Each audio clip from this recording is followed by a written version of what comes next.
आज हम देखते हैं रियल एनालिसिस में मल्टीपल टॉपिक्स को। सबसे पहले हम देखते हैं ऑर्डर सेट क्या होता है। Let S be a set, कहता है एस कोई सेट है, an order on S is a relation. कहता है एस पे जो ऑर्डर होगा एक रिलेशन होगा। रिलेशन क्या होता है मैं आप लोगों को डिस्कस करवाता हूँ। कहता है इसको डिनोट करते हैं इस सिंबल से। सॉरी, ये लेस देन का सिंबल नहीं है, तो आपने ख्याल रखना है।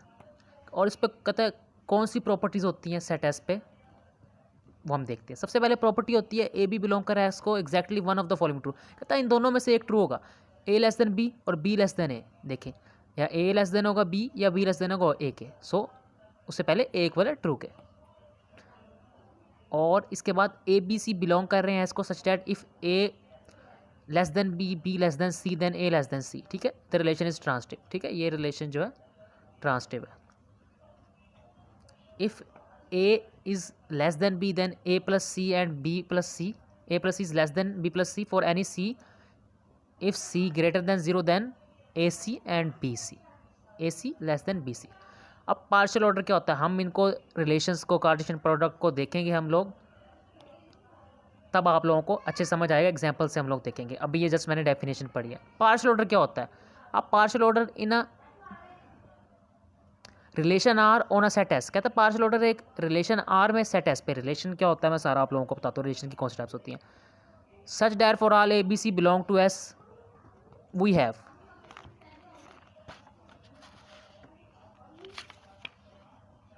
कहता है अगर ए बी सी बिलोंग कर रहे हैं एस को तो हमारे पास होगा। अब इसके लिए तीन प्रॉपर्टीज होल्ड होंगी पार्शियल ऑर्डर सेट के लिए। पहली प्रॉपर्टी है रिफ्लेक्सिविटी प्रॉपर्टी या रिफ्लेक्सिव प्रॉपर्टी। इसमें ए का रिलेशन होगा ए से। और सेकंड प्रॉपर्टी है ए का रिलेशन बी से एंड बी का रिलेशन ए से, तो इंप्लाइज करता है ए इक्वल टू बी। ये एंटीसिमेट्रिक प्रॉपर्टी होगी। किसी सेट को पार्शियल ऑर्डर सेट होने के लिए तीन प्रॉपर्टीज रिक्वायर होंगी, रिफ्लेक्सिविटी या रिफ्लेक्सिव प्रॉपर्टी, या आप लोग चेक कर लीजिएगा रिफ्लेक्सिविटी है रिफ्लेक्सिव है, और antisymmetric reflexive I think so. And transitive property. Transitive property क्या होती है, ए का रिलेशन बी से, बी का रिलेशन सी से, देन ए का रिलेशन सी से, ट्रांसटिव होती है। अब ये रिलेशन कैसे हमें पता चलेगा, रिलेशन मैं बताता हूँ आप लोगों को तीन तरह के होते हैं। ये तीन पार्शियल ऑर्डर सेट के लिए हम कैसे ये रिलेशन पता चलेगा कि ये रिलेशन क्या होता है, ये क्या होता है, ये क्या होता है, सबको चेक करते हैं हम, सबको डायग्राम के जरिए देखते हैं। उससे पहले हम देखते हैं रिलेशन क्या होता है। हम रिलेशन की इतनी बात कर चुके हैं, रिलेशन का पता हो हमें क्या होता है। उससे पहले हमें पता हो कार्टेशियन प्रोडक्ट क्या होता है। कार्टेशियन प्रोडक्ट होता है ए सेट का बी से मल्टीप्लिकेशन। ए और बी को ऑर्डर पेयर में लिख दिया। ए बिलोंग कर रहा है सेट ए से और बी बिलोंग कर रहा है सेट बी से। ठीक है, सच डैट, ठीक है, सपोज ए के अंदर एलिमेंट है ए बी और बी के अंदर है 1 2 3। सो इनका मल्टीप्लीकेशन हमने इस फॉर्म में कर दी। जो बी एंड 1 ये ऑर्डर पेयर को रिप्रेजेंट कर रहा है। अब देखेंगे, कहता अगर ए सेट है उसका ऑर्डर है एम, बी सेट है उसका ऑर्डर एन, तो ए क्रॉस बी उसके अंदर टोटल एलिमेंट्स कितने होंगे या कितने उनके ऑर्डर पेयर बनेंगे, उनको एम डॉट एन से मल्टीप्लाई कर देंगे। इनके 6 बने, 2 × 3। अब देखें, ए सेट में 2 एलिमेंट्स थे और बी सेट में 3 एलिमेंट्स थे। कहता जो एवरी एलिमेंट है सेट ए का, वो बी के सेट से, सेट के हर एलिमेंट से रिलेशन में है। यहाँ पे हम जानते हैं a multiply b unequal to b multiply. आप लोग करके देख लीजिएगा, ये अनइक्वल नहीं होगा। ये कैसे नहीं होगा, देखें यहाँ पे 2 एलिमेंट्स हैं, 3 से कर रहे हैं, रिलेशन है एक एलिमेंट का, यहाँ 3 का 2 से होगा, सो अनइक्वल ही होगा। और इसके बाद रिलेशन क्या होता है, कहता किसी कार्टेशियन प्रोडक्ट का जो सबसेट होगा, इस कार्टेशियन प्रोडक्ट का जो सबसेट होगा, देखें इसका सबसेट एक ये A1 A3 B2 B3, ये भी सबसेट है, एम्प्टी सेट भी सबसेट है। सो ये एक रिलेशन होगा। अब डिस्कस करते हैं रिलेशन। हमें किसी सेट को ऑर्डर सेट प्रूव करने के लिए कितने रिलेशन रिक्वायर थे, उसको हम डिस्कस करते हैं।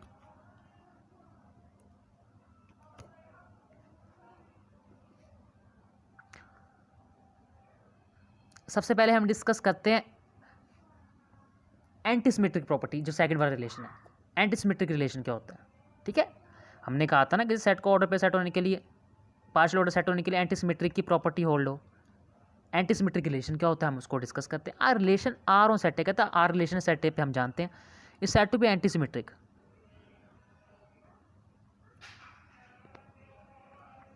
कहता ये एंटीसिमेट्रिक होगा अगर ए बी बिलोंग कर रहा है आर को, for all A B belong कर रहे हैं आर को, और ए बी बिलोंग कर रहा है, ऑर्डर पेयर जो ए बी है वो बिलोंग कर रहा है रिलेशन को। ए बी जो सेट के एलिमेंट बिलोंग कर रहे हैं को, जो ऑर्डर पेयर में बी बिलोंग कर रहा है रिलेशन को, ठीक है, और बी ए भी बिलोंग कर रहा है रिलेशन को, और ए इक्वल होगा बी के, पीछे मैं बता चुका हूँ ए इक्वल होगा बी के।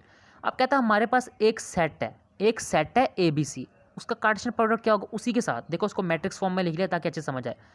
डायगोनल एलिमेंट्स है, देखिए कार्ट रिफ्लेक्सिव प्रॉपर्टी में हम वो एलिमेंट लिखेंगे जो डायगोनल में इंक्लूड होंगे, वो रिफ्लेक्सिव में इंक्लूड होंगे, या देखिए डायगोनल के अलावा कौन से हैं, बी ए इसका उल्ट, ए बी है इसका उल्ट है कोई यहाँ पे नहीं है, बी सी इसका उल्ट है नहीं है, ए सी इसका उल्ट नहीं है। सो ये एंटी सिमेट्रिक में होगा। एंटी सिमेट्रिक जो नहीं है उसकी एक एग्जांपल देखते हैं। सेट ए को ए से मल्टीप्लाई करें, एंटी सिमेट्रिक नहीं होगा। देखिए ए सेट को ए से मल्टीप्लाई करें, ये आ रहा है। हमने कहा था डायगोनल एलिमेंट्स इंक्लूड हो या ऐसे इंक्लूड हो जिनका इनवर्स इंक्लूड ना हो। यहाँ पे इनवर्स भी इंक्लूड है, बी ए का इंक्लूड है, ए बी। सो ये एंटी सिमेट्रिक नहीं होगा। उम्मीद है आपको क्लियर हो गया होगा। थोड़ा मैं तेज़ से इसलिए बता रहा हूँ, वीडियोस बहुत ज़्यादा हैं, लेक्चर बहुत ज़्यादा हैं, तो इसलिए आप लोग उसको स्लो करके भी देख लीजिएगा। कहता कोई भी रिलेशन है सेट ए पे, वो कहता रिफ्लेक्सिव होगा अगर फॉर ऑल ए बिलोंग कर रहे हैं ए को, और जो स्मॉल ए है सॉरी ए है वो बिलोंग कर रहा है रिलेशन आर को, ठीक है, ऑर्डर पेयर में। वैसे ही हमने मैट्रिक्स फॉर्म में लिखा, मैट्रिक्स फॉर्म में इसलिए लिखा है ताकि समझने में आसानी हो। कहता जो भी डायगोनल पेयर आ गए सबसेट ऑफ कार्टेशियन प्रोडक्ट में, ठीक है, कार्टेशियन प्रोडक्ट का सबसेट यही रिलेशन। सो देखें ए आ गया, बी भी आ गया, डायगोनल में आ गए। जो डायगोनल वाले हो गए वो रिफ्लेक्सिव कहलाएगा। देखें यहाँ पे डायगोनल पेयर भी हैं लेकिन डायगोनल के अलावा भी हैं, सो ये रिफ्लेक्सिव नहीं होगा। अब डिस्कस करते हैं ट्रांसिटिव प्रॉपर्टी क्या होती है, ट्रांसिटिव रिलेशन क्या होता है किसी सेट को पास और सेट इसको बताने के लिए। R relation R on set A set to B transitive. अगर ए भी बिलोंग कर रहा है रिलेशन आर को और बी सी भी बिलोंग कर रहा है रिलेशन आर को, लेकिन ए बी जो एलिमेंट बिलोंग कर रहे सेट को और ए सी बिलोंग कर रहा है रिलेशन आर को, ये ऑर्डर पेयर में लिखा है। देखें अब इसको थोड़ा समझने में आपको थोड़ा टाइम लगेगा अपने नाम। देखिए पहले पेयर का दूसरा और दूसरे पेयर का पहला सेम हो। देखें पहले पेयर का दूसरा बी और दूसरे पेयर का पहला, देखें बी भी सेम है, सो ट्रांसिटिव प्रॉपर्टी होल्ड करती है। या फिर पहले पेयर का दूसरा और दूसरे पेयर का पहला, पहले पेयर का पहला और दूसरे पेयर का दूसरा, ए ये भी होल्ड करता है। ए से बी पे गए, बी से सी पे गए, सी से दोबारा ए पे आ गए, सो ये ट्रांसिटिव रिलेशन है। अब देखें यहाँ पे देखें ए बी बी सी सी, देखें यहाँ तो डायगोनल एलिमेंट्स हैं, देखें सभी ओके। सो मैं कह रहा था ए बी बी सी सी, देखें ये तो पहले पेयर का दूसरे पेयर का पहला, सभी ये सेम शो कर रहा है। लेकिन ऐसा हमने कहा था पहले पेयर का दूसरा और दूसरे पेयर का पहला सेम हो, या पहले पेयर का पहला और दूसरे पेयर का दूसरा सेम हो, लेकिन यहाँ पे तो डायगोनल एलिमेंट्स आ गए तो ये भी ट्रांसिटिव रिलेशन होगा। सो 3 रिलेशंस की बात की है, antisymmetric, transitive relation and reflexive relation. तो ये अगर किसी सेट में होंगे तो वो पार्शियल ऑर्डर सेट होगा। इससे पहले हमने ऑर्डर सेट डिस्कस किया। अब मैं डिस्कस करता हूँ रैशनल नंबर्स की एग्जांपल्स को। जी हम देखते हैं अंडर रूट 2 रैशनल नंबर है कि नहीं है। सो इसका डिस्कस करते हैं प्रूफ। कहता अब देखें हमारा गोल है कि हमने प्रूफ करना है अंडर रूट 2 एक रैशनल नंबर नहीं है, इरेशनल है, लेकिन हम उसका उल्ट कंट्ररी सपोज करेंगे कि वो रैशनल नंबर है। सो हमने सपोज कर लिया अंडर रूट 2 रैशनल नंबर है, ए बी के इक्वल है, ए ओवर बी के इक्वल है। ए ओवर बी क्या है, ये फ्रिक्शन फॉर्म है, ए नॉमिनेटर है, बी डिनोमिनेटर है, और ए और बी हैं जो इरिड्यूसेबल है। इरिड्यूसेबल से मुराद है इनका कोई कॉमन फैक्टर नहीं है, और हम कह सकते हैं मोर प्रिसाइजली ये प्राइम है, मतलब या 1 पे डिवाइड हो रहे हैं या अपने आप पे डिवाइड हो रहे हैं। ये सेट ऑफ इंटीजर्स को ये बिलोंग नहीं करे, और बी अनइक्वल टू 0 होगा। देखें नीचे इन्फिनिटी आ जाएगा अगर 0 आ गया तो।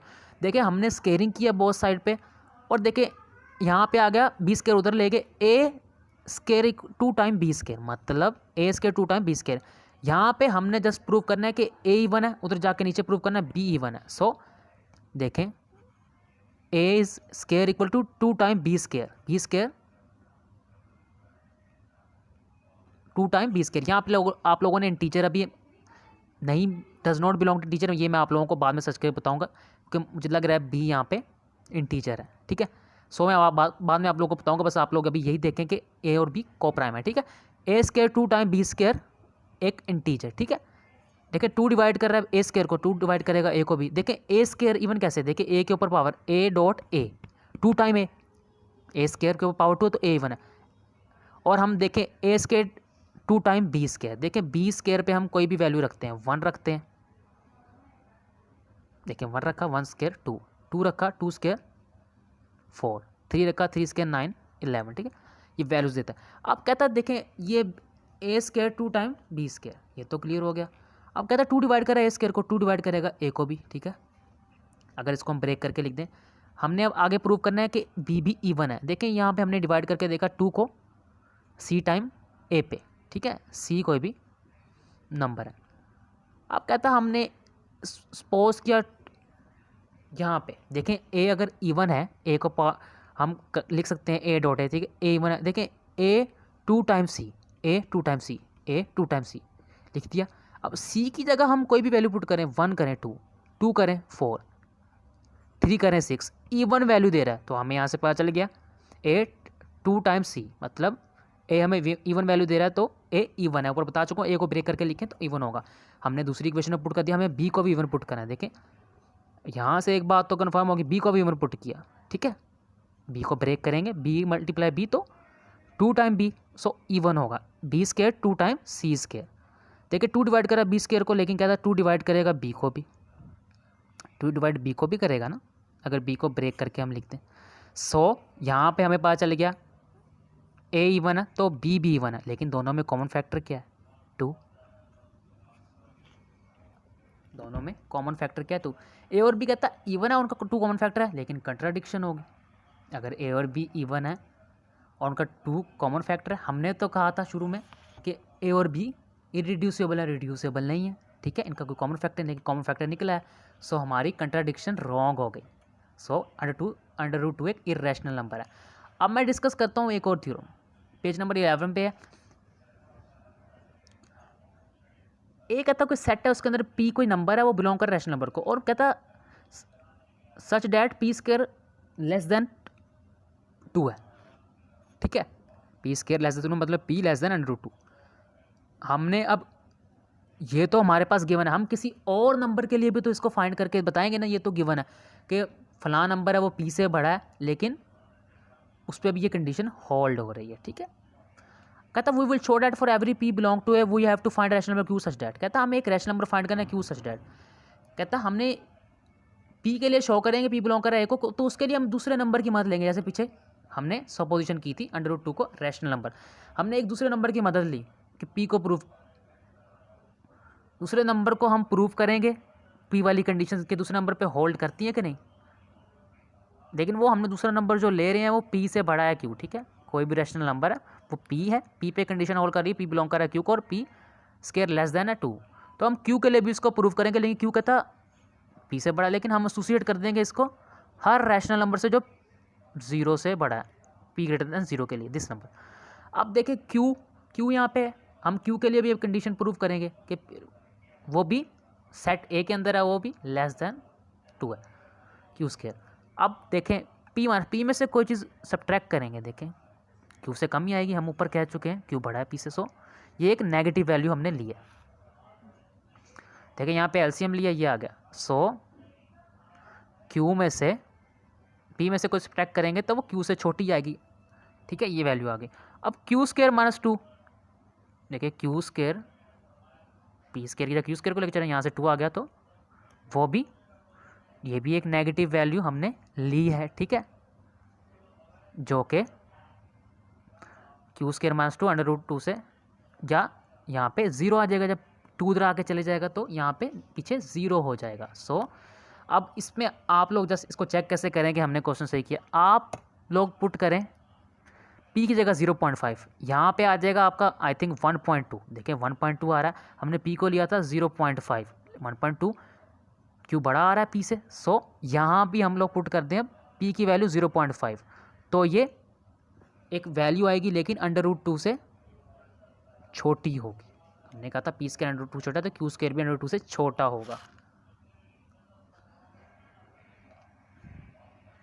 कहता पी ए के अंदर है तो पी स्क्वायर -2 0 होगा। देखें यहाँ से अगर 2 इधर ले जाएं, देखें इक्वेशन 1 से हमने प्रूव कर लिया क्यू बड़ा है पी से, और इक्वेशन 2 से प्रूव कर लिया क्यू स्क्वायर लेस देन 2 है। सो पी वाली कंडीशन क्यू पे भी प्रूव होगी, सो क्यू भी सेट ए में होगा। और ये कोई भी नंबर हमने लिया था जो लेस देन 0 मतलब कोई नेगेटिव नंबर है, और यहाँ से पी स्क्वायर -2 0 है। ये कहते हैं नेगेटिव नंबर है। देखें अगर क्यू में से p माइनस पी डैश करेंगे तो p + p डैश आ जाएगा, ठीक है। ये क्वेश्चन का हिस्सा नहीं है। सो हमने क्या प्रूव किया, पी एक रैशनल नंबर है, क्यू के लिए भी वो प्रूव कर दिया, और क्यू के लिए प्रूव कर दी कंडीशन के क्यू स्क्वायर लेस देन 2 है, और हमने ये प्रूव कर दिया कि क्यू बड़ा है पी से, जैसा कि हमने शुरू में लेके चले थे। Let's talk about the convergence of sequence. कहता है कोई भी सीक्वेंस है, सीक्वेंस देखे नंबर्स की अरेंजमेंट होती है रो में, सीक्वेंस कॉम्प्लेक्स हो सकता है, रियल भी हो सकता है। कहता है कोई भी सीक्वेंस है कन्वर्ट कर रहा है एल को, मतलब सीक्वेंस के अंदर नेचुरल नंबर पुट कर रहे हैं और एल की तरफ बढ़ रहा है, एल भी कोई एक रियल नंबर है। कहता है फिर उसके लिए for every epsilon greater than 0, epsilon कोई भी नंबर है स्मॉल पॉजिटिव नंबर लेकिन 0 से बड़ा, कहता है उनके लिए एक पॉजिटिव इंटीजर एग्जिस्ट करेगा। देखिए सीक्वेंस जूँ जूँ एल के करीब बढ़ रहा है, सीक्वेंस का डिफरेंस ले रहे हैं एल से, एल एक रियल नंबर जो कि लिमिट सीक्वेंस, तो एप्सिलॉन से कहता हूँ जूँ जूँ एल के करीब जा रहा है लेकिन एप्सिलॉन से वो फिर भी कम होगा जब उसके अंदर हम नेचुरल नंबर की वैल्यू सीक्वेंस के अंदर पुट कर रहे हैं। So limit n approaches to infinity, जब limit n approaches to infinity मतलब सीक्वेंस जब इन्फिनिटी की तरफ जा रहा है तो वो इट्स मीन कि वो एल की तरफ अप्रोच कर रहा है। सीक्वेंस कन्वर्जेंस एल वो एक लिमिट है सीक्वेंस की। अब कन्वर्जेंस सीक्वेंस की एक एग्जांपल देखते हैं ताकि उसे क्लियर हो। बीएससी की किताब ली है मैंने कैलकुलस की, ठीक है। देखें एक सीक्वेंस गिवन है, देखें हमने कहा था limit N approach to infinity equal to l, देखिए limit N approach to infinity यहाँ पे लिमिट निकाल दी है, एन यहाँ पे हमने कॉमन ले लिया, देखिए एन कॉमन लिया 1/3 आ गया एन। देखिए limit N approach to infinity, कोई भी इन्फिनिटी में चीज़ ऐड होगी 3/∞ 0 हो जाएगा, देखें 0 आ गया। सीक्वेंस कन्वर्ज कर रहा है 8 को, यहाँ से हमने बता दिया। अब मैं डिस्कस करता हूँ कि सीक्वेंस की जो लिमिट कन्वर्ज ऑफ सीक्वेंस है, सीक्वेंस की जो लिमिट होती है वो यूनिक होती है, मतलब कि लिमिट ऑफ सीक्वेंस यूनिक, मतलब हर सीक्वेंस की या सीक्वेंस की लिमिट एक ही होती है, यूनिक होती है। सो इसके लिए मैं क्या प्रूव करूँगा,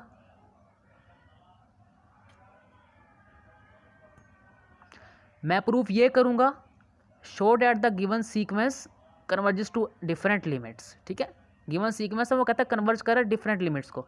अब देखिए मैंने सीक्वेंस की लिमिट प्रूव करनी है कि सीक्वेंस को एक ही लिमिट कन्वर्ज करिए, सीक्वेंस की एक ही लिमिट है, लेकिन कंट्राडिक्शन तो लेके चलूँगा ना, सॉरी सपोजिशन करूँगा मैं कि उसकी 2 लिमिट्स उसको लेके चलूँगा, फिर बाद में बताऊँगा कि 2 लिमिट्स सीक्वेंस की हैं ये वाकई एक होती है, हमारी सपोजिशन रॉन्ग होती है, तो इसलिए मैं 2 लिमिट्स लेके चलाऊँ।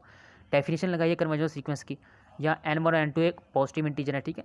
एप्सिलॉन/2 यहाँ पे लिए, सीक्वेंस में लिमिट को सब्ट्रैक्ट करें, मतलब डिफरेंस है जो वो एप्सिलॉन से लेस है, सीक्वेंस में से लिमिट का डिफरेंस। अब यहाँ पे इन दोनों को हमने ऐड किया, देखें एप्सिलॉन/2 एप्सिलॉन/2 एप्सिलॉन, देखिए एप्सिलॉन आ जाएगा। और n को भी एक मैक्सिमम है n1 और n2, मतलब n1 n2 नेचुरल नंबर है रियल नंबर लाइन पे, तो उनका जो मैक्सिमम वो n है। यहाँ पे अगर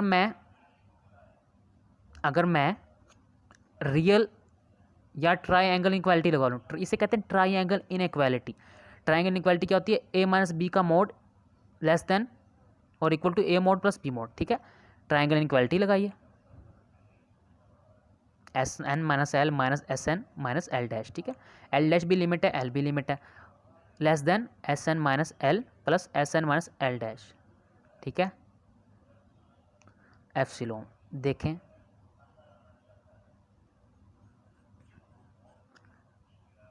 ट्राइंगल इनइक्वालिटी लगा दी मैंने। उसके बाद सीक्वेंस में से लिमिट को सब्ट्रैक्ट किया, सीक्वेंस में लिमिट को देखें, सीक्वेंस से कैंसिल आउट हो गया, l minus L dash minus l आ गया, वो भी लेस देन एप्सिलॉन है, एप्सिलॉन के लेस चल रहा है, ठीक है। लेकिन हमारी तो एल डैश माइनस एल है। यहाँ पे एक बात बता दूँ, एल डैश और एल है ये इक्वल नहीं है एक दूसरे के, लिमिट ऑफ सीक्वेंस है, और जो एप्सिलॉन है वो बराबर है ए माइनस बी का मोड जो कि ग्रेटर देन 0 है, ठीक है। एप्सिलॉन बराबर है ए माइनस बी का मोड जो कि ग्रेटर देन है 0, या एल डैश माइनस एल का मोड वो ग्रेटर है 0 से। लेकिन हमने कहा था एप्सिलॉन बराबर है एल माइनस एल नोड के और वो बड़ा है 0 से, लेकिन एल डैश माइनस एल तो छोटा आ गया एप्सिलॉन से, तो ये तो एक फिक्स पॉजिटिव क्वांटिटी है, लेकिन वो तो एप्सिलॉन से लेस हो ही नहीं सकती। सो कंट्राडिक्शन रॉन्ग होगी, हमारा सीक्वेंस कन्वर्ज करा ड्यू डिफरेंट लिमिट्स को, ये पॉसिबल नहीं है, ठीक है। सीक्वेंस कन्वर्ज करेगा सिर्फ एक ही लिमिट को। अगर आप लोगों को क्वेश्चन है, मैंने थोड़ा तेज़ी से समझाया, तो आप लोग कमेंट बॉक्स में ज़रूर पूछिएगा, ठीक है। टेक केयर, अल्लाह।